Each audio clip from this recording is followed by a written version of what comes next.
Assalamualaikum warahmatullahi wabarakatuh. Waalaikumsalam warahmatullahi wabarakatuh. Oke, selamat Assalamualaikum pagi warahmatullahi wabarakatuh. dan salam sejahtera bagi kita semua. Mudah-mudahan hari ini sehat semua ya. Ya, Pak. Oke, sudah ada 23 orang. Kita mulai saja. Hari ini adalah pertemuan ketiga mata kuliah pengantar ilmu ekonomi mikro. Tapi sebelumnya saya coba resume pertemuan kedua kemarin. Kemarin tentang ruang lingkup studi ilmu ekonomi ya. Nah, kemarin kita bahas terkait dengan apa itu ilmu ekonomi. Nah, ilmu ekonomi adalah merupakan ilmu yang mempelajari bagaimana manusia memenuhi kebutuhannya yang tidak terbatas tersebut. Sementara sumber daya yang kita miliki sangat terbatas. Kemudian ilmu ekonomi sudah berkembang sejak abad ke-18, sejak Adam Smith meluncurkan bukunya, dan hingga saat ini Adam Smith dikatakan sebagai bapak ilmu ekonomi. Itu yang pertama. Yang kedua, permasalahan dalam ekonomi muncul disebabkan oleh dua hal. Yang pertama adalah kebutuhan manusia yang sangat tidak terbatas. Ya, alat pemuas manusia saat ini sangat tidak terbatas. Kedua, karena sumber daya yang ada atau yang tersedia untuk memenuhi kebutuhan manusia tersebut adalah terbatas, sehingga harus ada pilihan-pilihan dalam mengoptimalkan penggunaannya. Itu resume dari pertemuan kedua kita kemarin. Nah, sekarang kita akan langsung ke pertemuan ketiga, yaitu dengan topik pola kegiatan perekonomian. Oke, sebentar saya share dulu ya.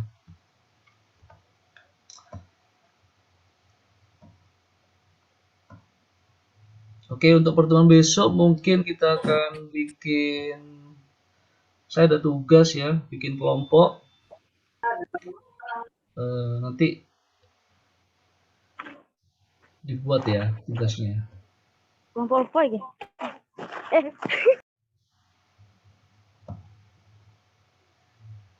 Pertemuan ketiga. Oke. Suara saya terdengar jelas ya?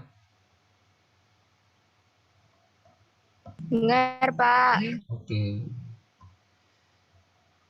Bentar.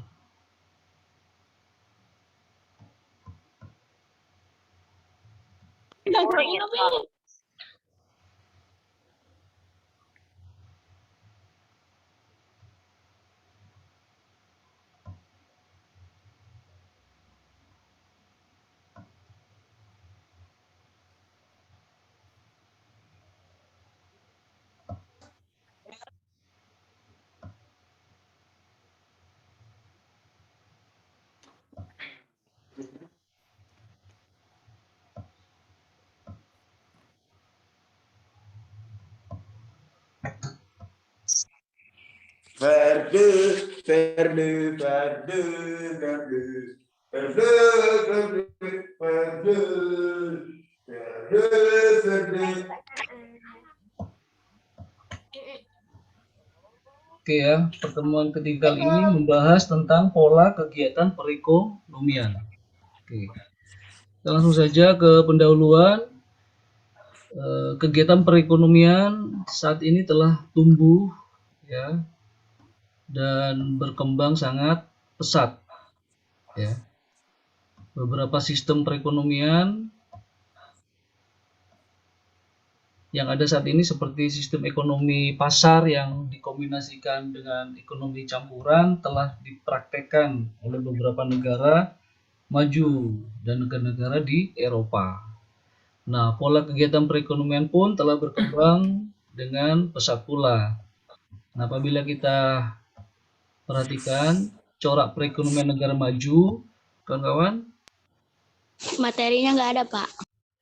Loh, materi nggak ada. Udah saya share ya? Belum muncul, Pak. Maka tidak ada satupun negara yang menghasilkan seluruh kebutuhannya di dalam negeri, ya. Setiap negara hanya menghasilkan produk yang dapat dihasilkan secara efisien. Nah, di sini terjadi yang namanya spesialisasi, ya. Untuk memenuhi kebutuhan yang atau untuk membuat perekonomian di negara yang menjadi efisien, maka tiap negara sekarang tidak memproduksi semua barang atau jasa yang diinginkan, ya, tapi cukup fokus ke satu atau dua produk barang dan jasa. Sedangkan sisanya nanti mungkin bisa dilakukan dengan cara impor, ya. Oke, lanjut ke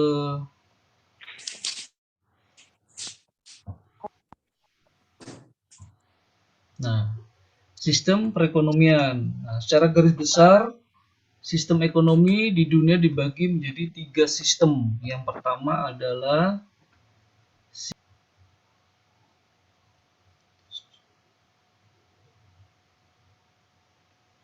Muncul ya, Pak. Hah? Sudah muncul. Sudah Pak, Betul sudah ya? muncul Pak. Oke Sudah, deh. Pak. Kenapa ya? Sinyalnya mungkin, Pak. Oke deh. Beli tower. Oke. Bentar. Ini diulangi lagi Pak, dilanjut ya, dilanjut aja ya. Tangan. Saya menekannya saya format. Oke, kita lanjut ya.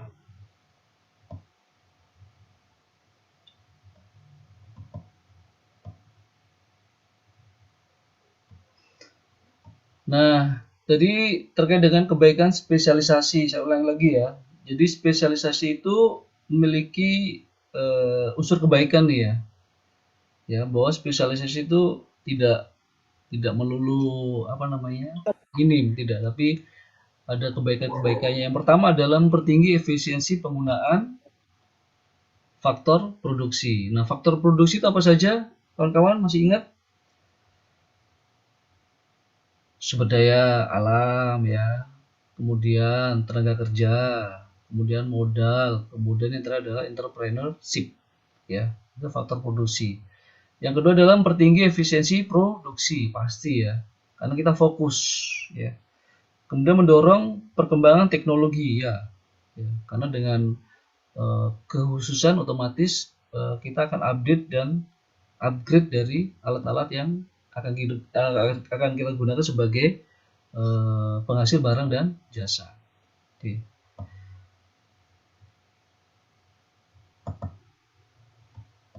Oke, kita langsung ke 3.4 yaitu pelaku kegiatan ekonomi. Nah, secara umum ada 3 pelaku kegiatan ekonomi dalam suatu perekonomian. Yang pertama adalah sektor rumah tangga.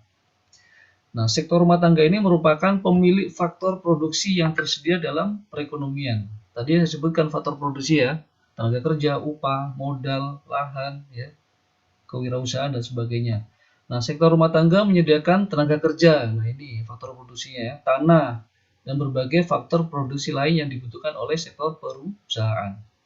Nah, sebagai balas jasa atas penggunaan sektor dari rumah tangga tersebut, perusahaan memberikan yang namanya aliran uang berupa sewa tenaga kerja, sewa tanah, atau harga pembelian tanah, sewa-sewa alat produksi, dan pendapatan bunga atas penggunaan modal di sektor perusahaan.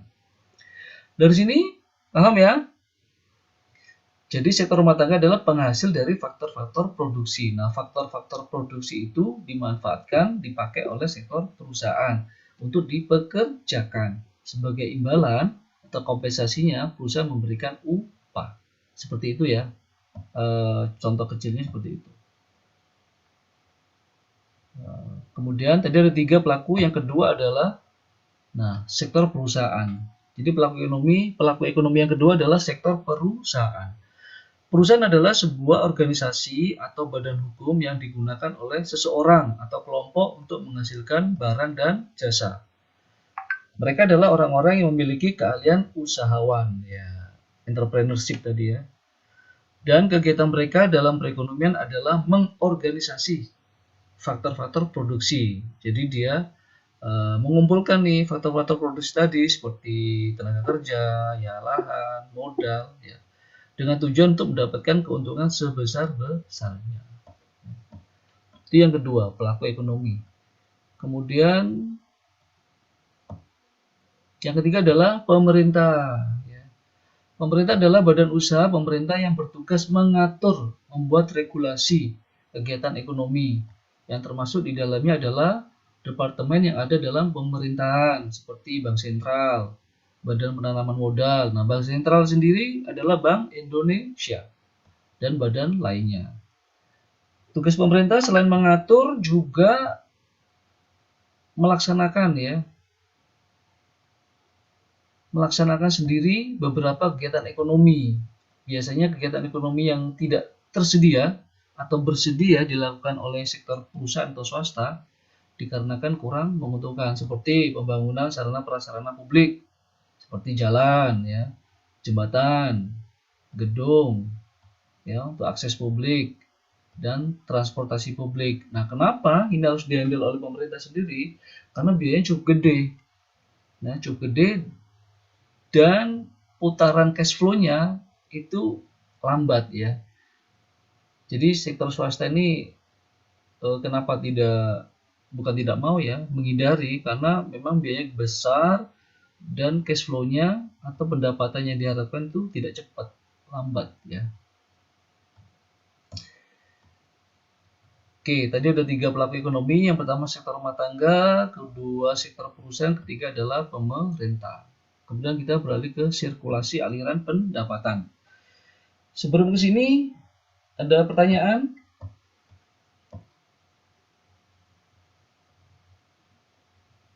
Pak, materinya kok nggak pindah itu ya, Pak?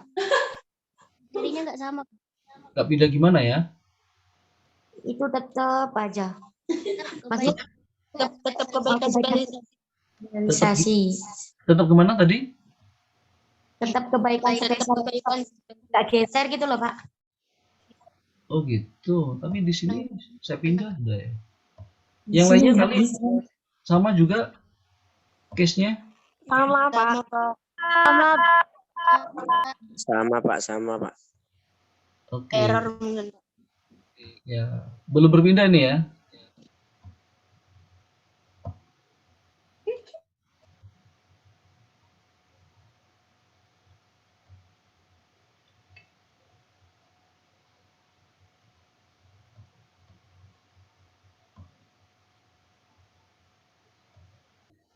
Waktunya 15 menit. Siapa ya? Berarti nanti kurang lebih ada 100 berapa? 15 kali 10, 150 menit.